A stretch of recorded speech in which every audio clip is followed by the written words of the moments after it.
করে প্রাণ খুলে ইমানের আওয়াজকে উঁচু করে জবানকে ছেড়ে দিয়ে এক আওয়াজে সকলেই পড়ছি আলহামদুলিল্লাহ। এটা কিন্তু ইমানের আওয়াজ হয় নাই। নাটোর আজকে আমার 3 দিন মানে তৃতীয় দিন মাহফিল করতেছি এই মাসের। এই গত 2 দিনে যে আওয়াজ পেয়েছি আজকে এই আওয়াজটা আপনাদের কাছ থেকে পাই নাই। আপনারা বলতে পারেন ওই মাহফিলগুলো তো ওই সেখান থেকেও গতকালকে কোথায় মাহফিল করলাম? আশরাখালী। সে আশরাখালী থেকেও আজকে এখানে মানুষ এসেছে আলহামদুলিল্লাহ। গতকালকে বলে দিয়ে আসছে যে এই মাহফিলটা আমি যাব, সেখান থেকেও আজকে সেই মাহফিলের যেনারা পরিচালক, সেই মাহফিলের কমিটি পর্যন্ত আজকের মাহফিলে এসেছে। তো মানুষ বেশি কম না, ইমানের আওয়াজ থাকলে আওয়াজ এমনি বেশি হয়, আর ইমানের আওয়াজ ইমান যদি দুর্বল থাকে তাহলে আওয়াজ কম হয়। তো বলেন তো আমাদের ইমানের পাওয়ার আছে না নাই? সবার আছে। কার কার আছে একটু হাত তোলেন তো। লিল্লাহি তাকবীর, লিল্লাহি তাকবীর। হাত নামান। যত জোরে আল্লাহু আকবার বলছেন ওই জোরে ইমানের আওয়াজটা যেন বোঝা যায় যে আসলে ইমান আছে, যে আশিকে রাসূল আমি আল্লাহর জন্য আল্লাহর প্রেমে মাতোয়ারা হয়ে আল্লাহর প্রশংসা আদায় করছি। এরকম আল্লাহর প্রেমে পাগল হয়ে বলেন তো আলহামদুলিল্লাহ। দেখছেন মানুষ কম আর বেশি না, এখন আওয়াজ কম হয়েছে না বেশি হয়েছে? বেশি। বলেন মারহাবা। মাদ্রাসার উদ্যোগে মাহফিল, এই মাহফিলটা অনেক কষ্ট করে করা হয়েছে। অনেকে দাঁড়ায় আসেন, তো যারা দাঁড়ায় রয়েছেন এরা কি মানে কোন নিয়ত কি উল্টা পাল্টা আছে নাকি যে ওয়াজ যদি দেখি ভালো হচ্ছে তো দাঁড়ায় থাকবো, আজ দেখছি ওয়াজ মোটামুটি ভালো লাগতেছে না, সুর ওইরকম ভালো লাগতেছে না, চলে যাব। একটু বসার চেষ্টা করেন। কত সুন্দর সুন্দর জায়গা আছে, এই যে আমার বাম পাশে অর্থাৎ আপনাদের ডান পাশে, একটু এসে ইনশাল্লাহ আস্তে আস্তে বসে যান। কারণ এখন দাঁড়ায় আওয়াজ শুনতে একটু মজা মনে হয় অনেকের বেশি লাগে, কারণ অনেকে হয়তো মাগরিবের পর থেকে এতক্ষণ বসে বসে ওয়াজ শুনছে নাকি, তাই মনে হয় দাঁড়ায় রয়েছে। আচ্ছা থাক, দাঁড়িয়ে থাকলে দাঁড়ায় থাক। আপনারা যারা বসছেন তারা একটু কমপক্ষে শেষ পর্যন্ত থাকার নিয়ত আছে তো? আল্লাহ কবুল করেন, বলেন আমিন। এই আরবি মাস চলতেছে, এই আরবি মাসের নাম কি আপনারা জানেন? শাবান মাস। সামনে আসতেছে কোন মাস? রমজান মাস। আজকে এই 2 মাস নিয়েই যদি সময় পাই তাহলে 2 মাস নিয়ে, আর সময় না পাইলে এই 1 মাস নিয়ে। তো আপনাদের সময় দিবেন ইনশাল্লাহ। এখন আসেন আমরা শাবান মাস নিয়ে আগে আলোচনা করব। এই মাসে নবীজি কি করেছেন আর আমরা কি করব, আমাদের করণীয় কি? কারণ এই মাস আমরা পুরোটা বেঁচে থাকতে পারবো কিনা আমরা জানি না। অনেকে রমজানের আশায় বসে আছেন কিন্তু তাদের মৃত্যু রমজানের আগে হয়ে যাবে।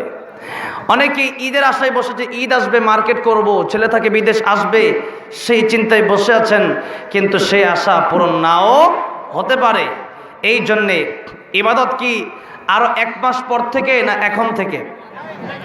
এখন থেকে ইবাদত শুরু করা লাগবে।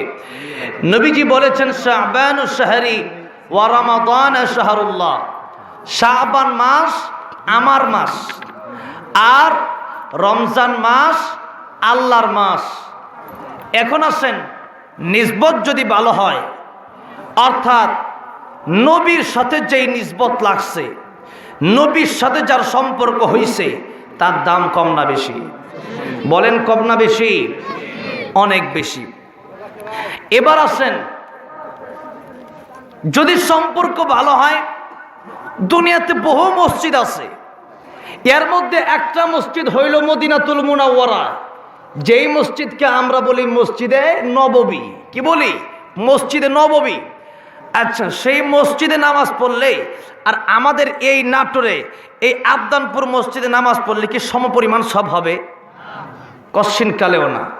সেই মসজিদে নববীতে গিয়ে আপনি নামাজ পড়লে 1 রাকাত নামাজের বিনিময়ে 1000 মতান্তরে 50,000 রাকাত নামাজের সওয়াব আল্লাহ আপনার আমল নামায় দিয়ে দিবে।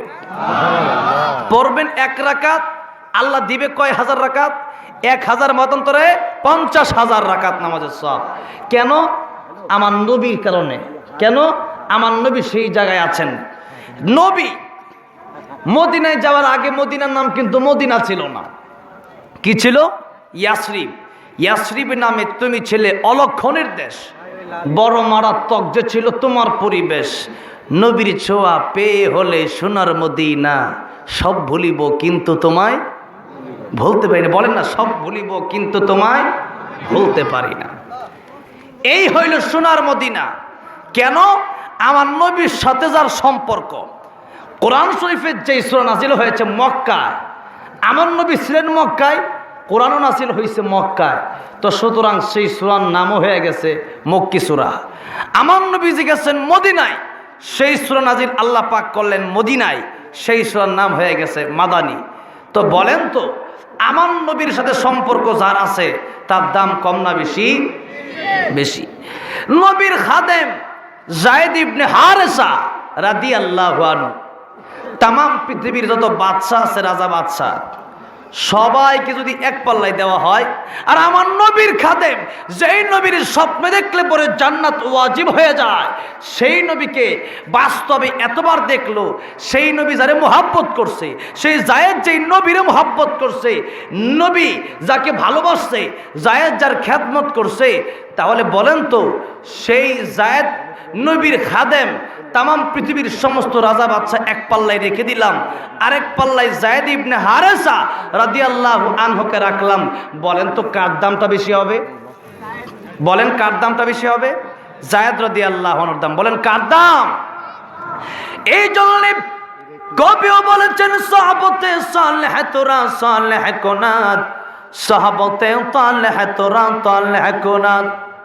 সৎসঙ্গে স্বর্গবাস, অসৎসঙ্গে সর্বনাশ। সম্পর্ক যদি ভালো হয়ে যায়, যেমন কোরআনুল কারীমের সাথে যদি কোনো গিলাফের সম্পর্ক হয়ে যায়,